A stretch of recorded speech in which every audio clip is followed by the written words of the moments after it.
Giornale Giovana Felice. Oferecimento: Complexo Hospitalar Astrogildo de Azevedo, Companhia dos Bichos, Unimed Santa Maria, Zana, Pampeiro Volkswagen, Rede Super e Multirural Agro Cerealista Ferigolo.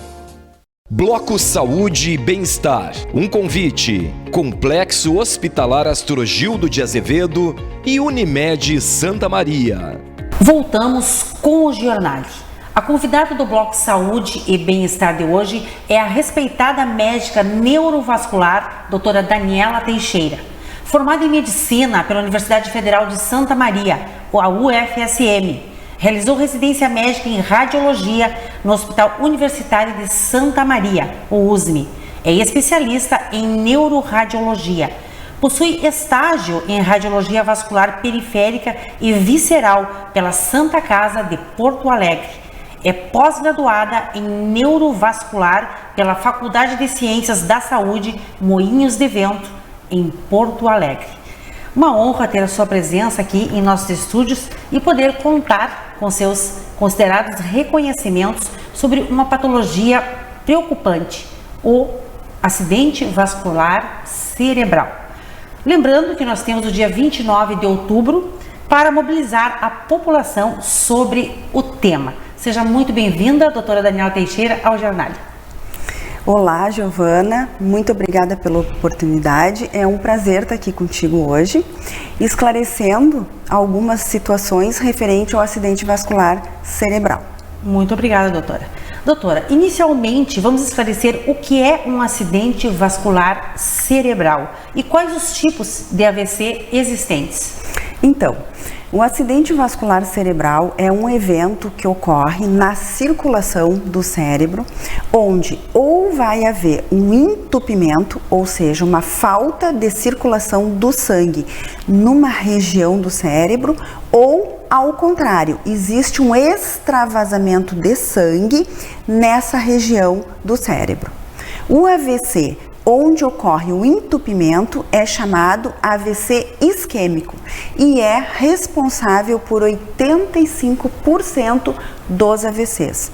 Já o AVC hemorrágico é responsável por 15% dos AVCs e é chamado AVC hemorrágico ou ainda derrame cerebral, quando ocorre o extravasamento, o escape de sangue em alguma região do cérebro.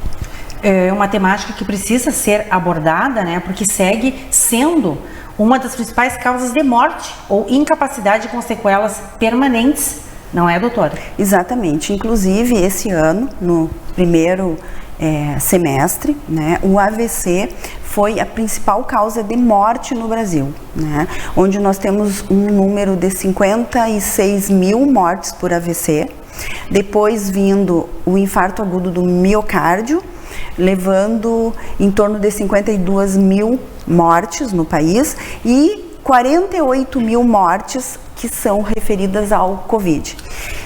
Levando em conta também que o AVC é a principal causa de incapacidade no mundo. Isso leva um impacto muito ruim tanto para as famílias emocionalmente, né, e financeiramente para as famílias e para o país.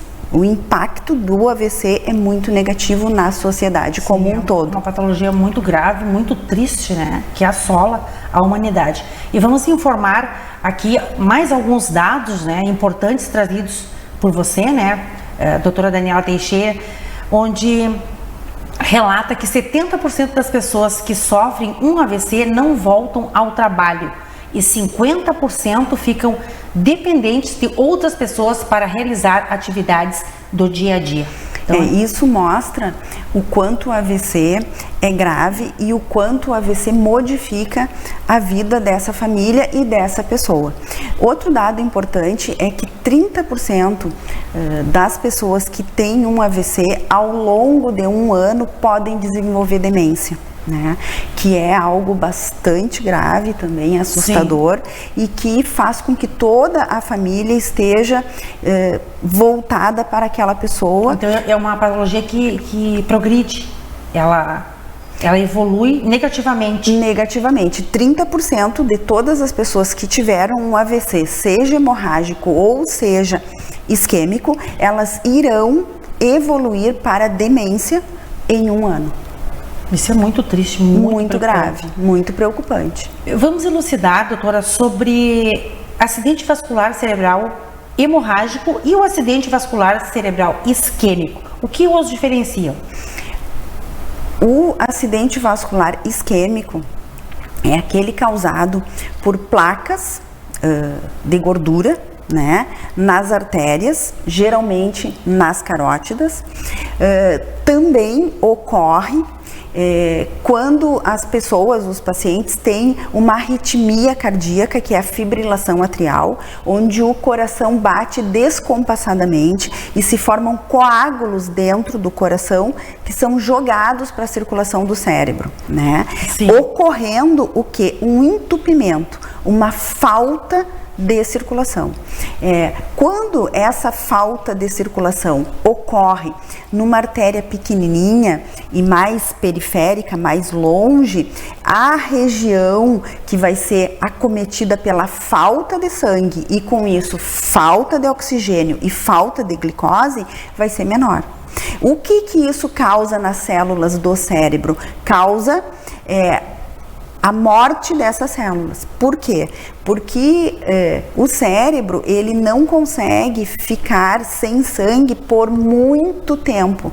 Então, a gente sabe que o tratamento da isquemia ou do AVC isquêmico, que é aquele que ocorre pelo entupimento, como se fosse um cano de cozinha que entupiu, né?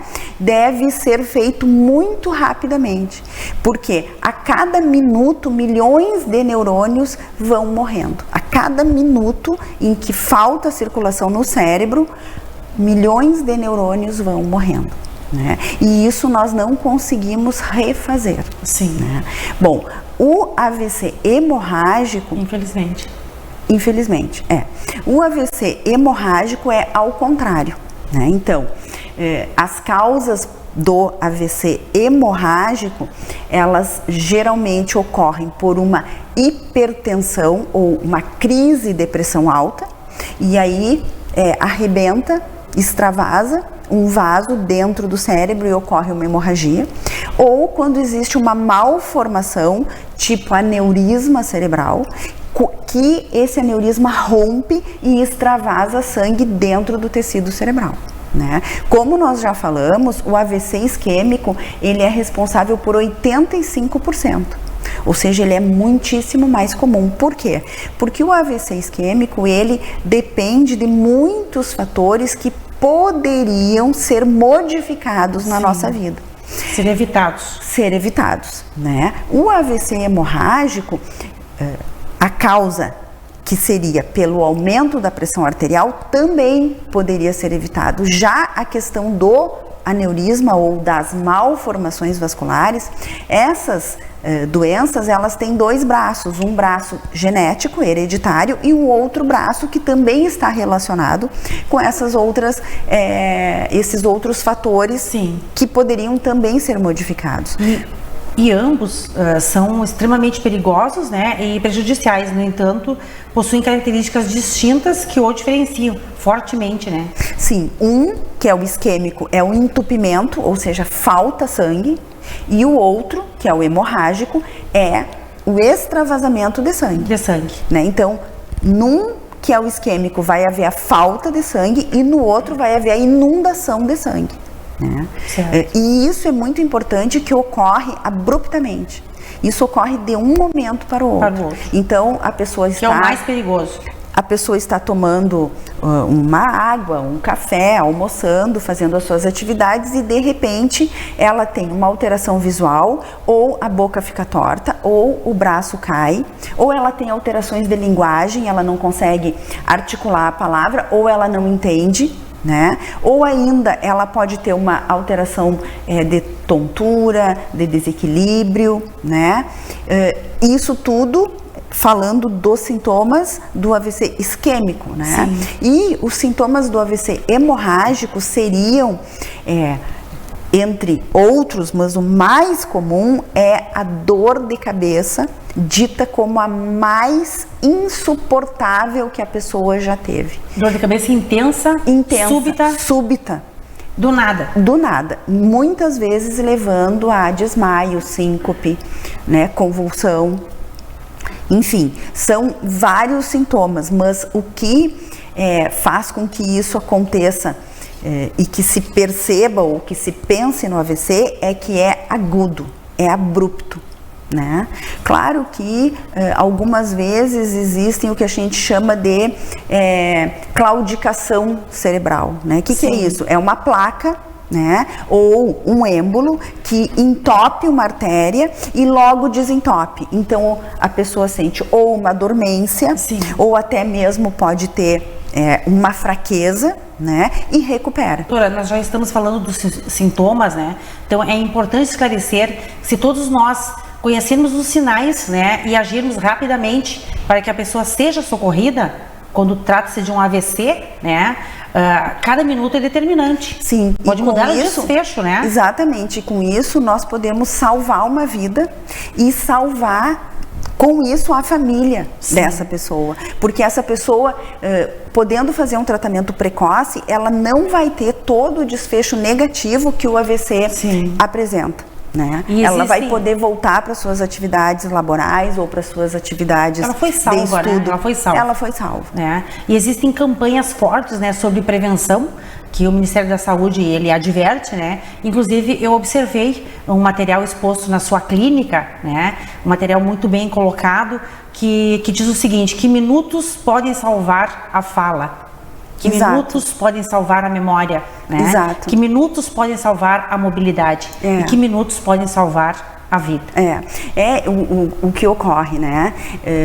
A gente, na vigência de um AVC, nós temos que imediatamente levar essa pessoa para o hospital, né? Por quê? Porque no hospital, se essa pessoa chegar até 4h30 do início dos sintomas, nós podemos realizar um tratamento que é feito pela veia com um remedinho, que é o trombolítico, que vai desmanchar o trombo. Com uma chance que está acontecendo. Exato, com uma chance de melhora, né? Esse ano a gente teve, assim, uma notícia muito positiva, né? O ministro da Saúde, né, o Marcelo Queiroga, colocou no rol dos procedimentos do SUS a trombectomia, né? Que é um tratamento realizado através do catéter, né? Onde se pega com um stent ou com um aspirador o trombo de dentro da artéria do cérebro e puxa e tira, né?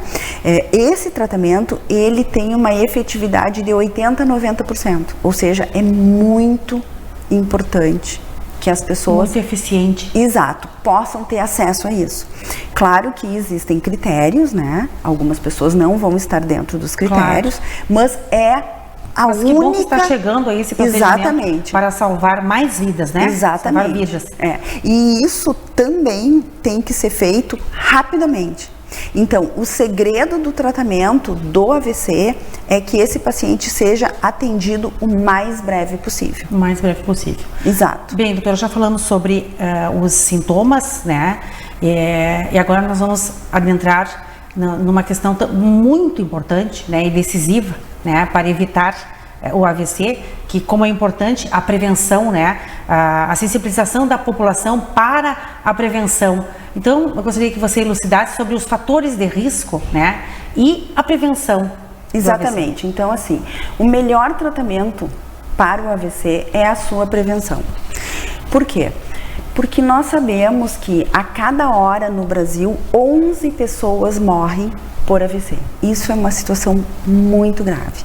E nós temos os fatores de risco que são modificáveis e que vão depender do nosso estilo de vida.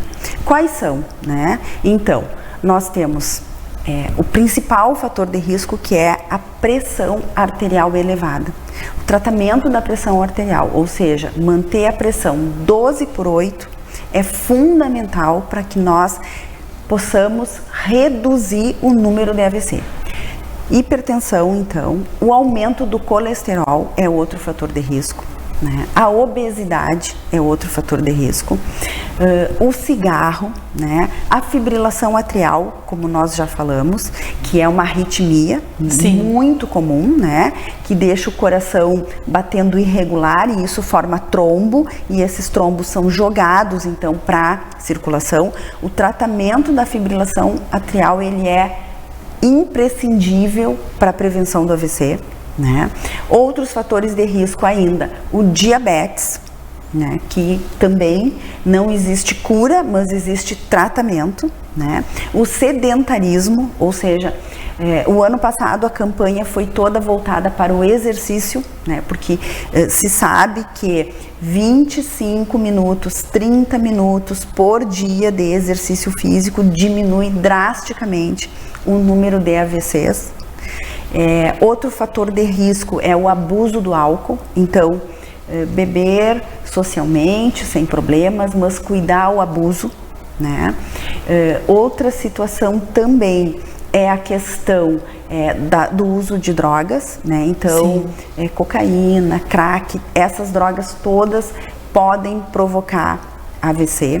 Uma situação também que a gente fala seguidamente em relação às mulheres, né, que é o uso do anticoncepcional e o cigarro, né? Então essa dupla ela não é adequada e favorece o aparecimento do AVC, né?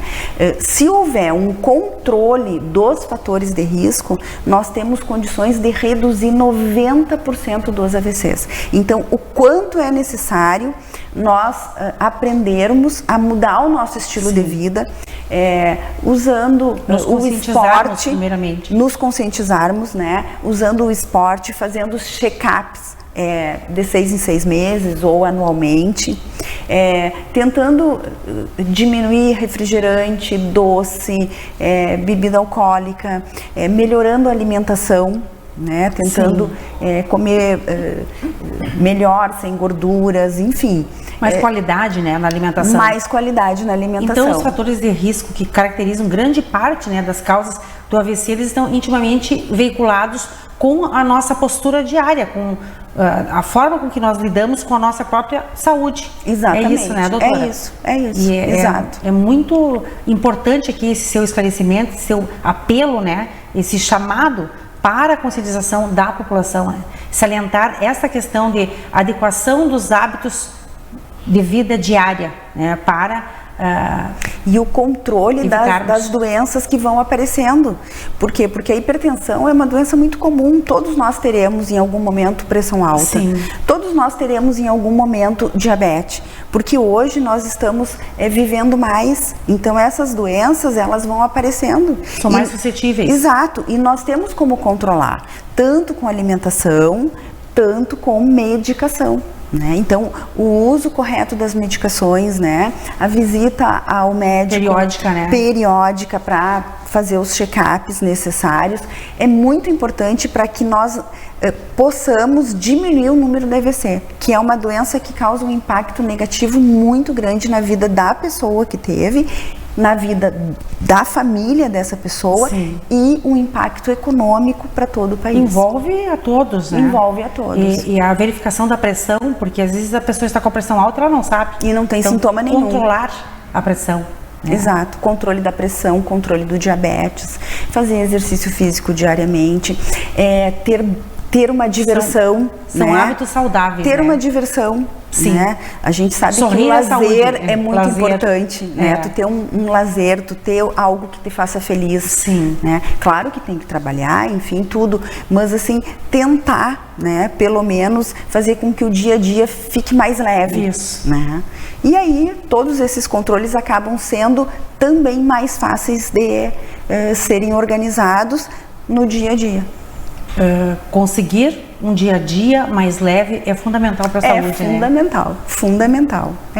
Outra coisa importante que também é um fator de risco é a depressão e o estresse.